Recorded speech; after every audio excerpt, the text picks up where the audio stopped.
Hai guys, jadi kali ini aku bakal rekomendasikan lagi satu buku yang recommended banget buat kalian baca. Nah, sebelumnya aku udah pernah review satu buku yang cocok banget buat kalian yang mau memanajemenkan diri kalian. Dan sekarang aku bakal review satu buku yang bagus banget menurut aku tentang kebiasaan. Nah, bagi kalian yang mau tentang kebiasaan, cari-cari buku tentang kebiasaan, buku ini mungkin cocok buat kalian. Buku itu adalah ini, The Power of Habit, dahsyatnya kebiasaan. Di mana buku ini adalah yang ditulis oleh Charles Duhigg, di mana Charles Duhigg adalah penulis terkenal di dunia yang menulis beberapa buku dari hasil dia mensurvei orang-orang terhebat dan orang-orang tersukses di dunia. Dan ada beberapa buku yang hampir mirip dengan ini, cuman aku paling rekomendasikan tentang yang ini. Karena apa? Karena ini tentang kebiasaan, di mana ada lingkaran kebiasaan yang dijelaskan oleh Charles Duhigg di dalam buku ini, yang kayak menjelaskan kayak ini kebiasaannya dan ini yang terjadi gitu. Dan buku ini benar-benar dia tulis dari hasil dia mewawancarai orang-orang tersukses di dunia. Nah, aku bakal review buku ini dari bagian 1 sampai bagian 3-nya. Yang pertama ada tentang lingkaran kebiasaan. Di mana lingkaran kebiasaan ini adalah lingkaran di mana setelah kita melakukan kebiasaan kecil, di situ muncullah ganjaran yang kecil. Namun ketika kita melakukan kebiasaan yang besar, muncul juga lah di situ ganjaran yang besar. Dan itu menentukan apakah kita menjadi lebih baik atau malah sebaliknya menjadi lebih buruk dari kebiasaan yang kita lakukan tadi. Kebiasaan itu juga karena otak kita mengidam. Dimana artinya otak kita mengidam? Otak kita menginginkan hal-hal yang menyenangkan diri kita sendiri. Terus di sini juga ada aturan emas tentang perubahan kebiasaan. Dimana aturan emas ini kan kita tahu emas itu berharga ya. Nah, berarti aturan berharga untuk perubahan kebiasaan. Dimana aturan-aturan ini bakal jadi hal yang bagus banget untuk kalian lakukan ketika memulai suatu kebiasaan. Nah, di bagian keduanya ada tentang, di sini dia menjelaskan hasil surveinya tadi, hasil wawancaranya tadi, dimana tertuang di dalam 7 jilid. Yang pertama itu kebiasaan kunci atau balada Paul O'Neill. Dimana kebiasaan Paul O'Neill ini yang paling berarti bagi dia. Nah, dia ngelakuinnya tuh dengan sepenuh hati dan alhasil dia menemukan ganjaran sesuai dengan kebiasaannya tadi. Nah, kenapa dibuat di judulnya ini dahsyatnya kebiasaan? Karena itu, kebiasaan bisa menimbulkan diri kita yang sebenarnya di masa yang akan datang. Terus yang kedua itu ada Starbucks dan kebiasaan yang sukses, di mana dia telah mensurvei pemilik Starbucks, yang kita tahu bahwa Starbucks itu kopi yang paling terkenal di seluruh dunia. Ketika kekuatan tekadnya ada, yang secara otomatis gitu.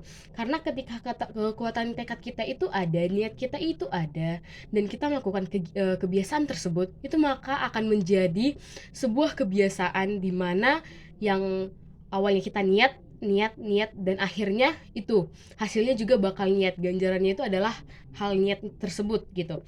Terus ada dia kekuatan krisis, di mana kita memulai kebiasaan itu pasti ada hal-hal yang menggoda kita, hal-hal yang mengganggu kita, di mana kayak contohnya kita memulai untuk bangun pagi.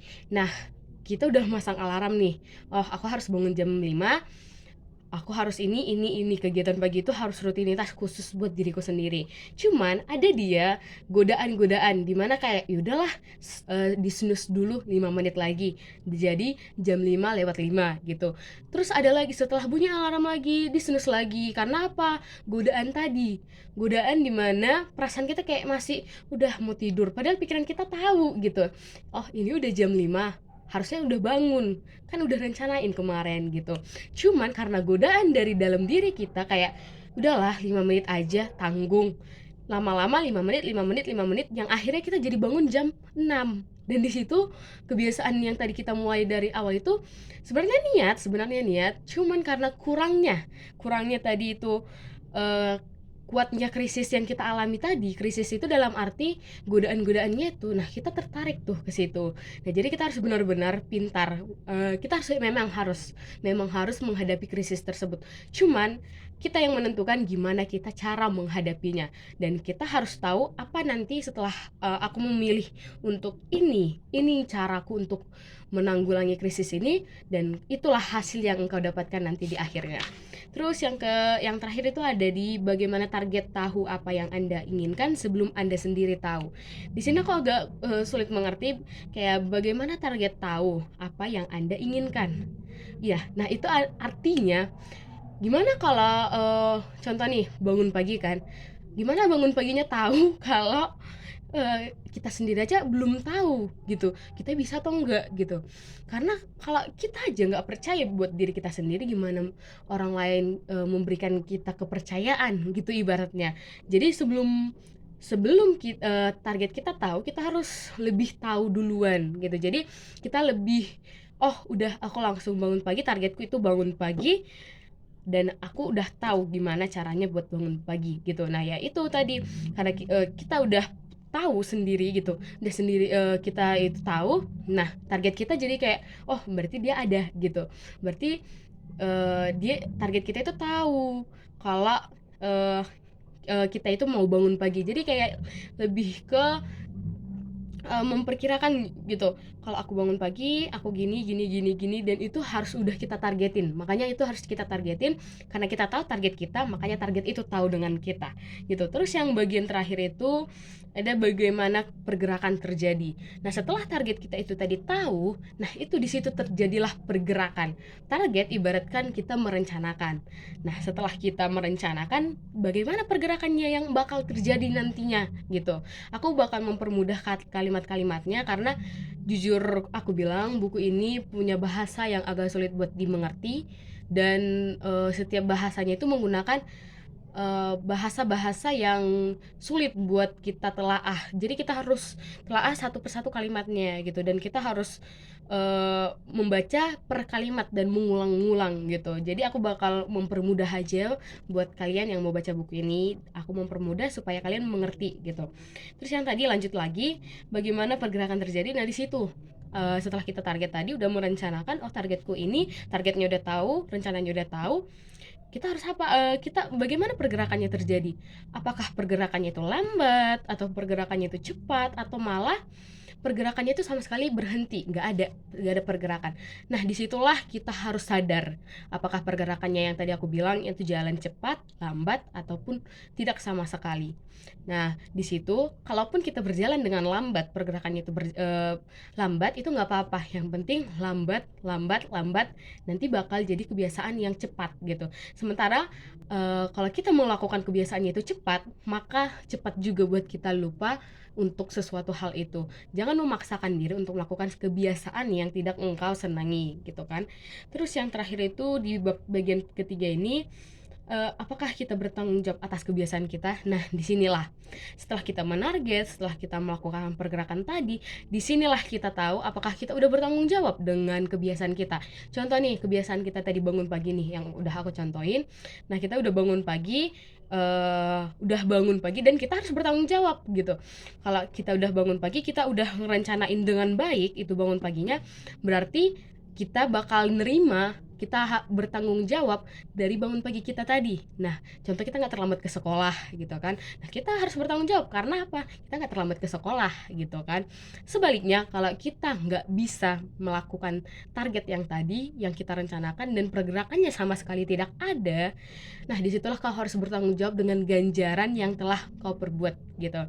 Jadi apapun yang kau perbuat dalam kebiasaan, itu bakal menciptakan dirimu sendiri, karena dari kebiasaan yang kecil membesar, membesar, membesar, dan itu yang akan membentuk diri kamu sendiri.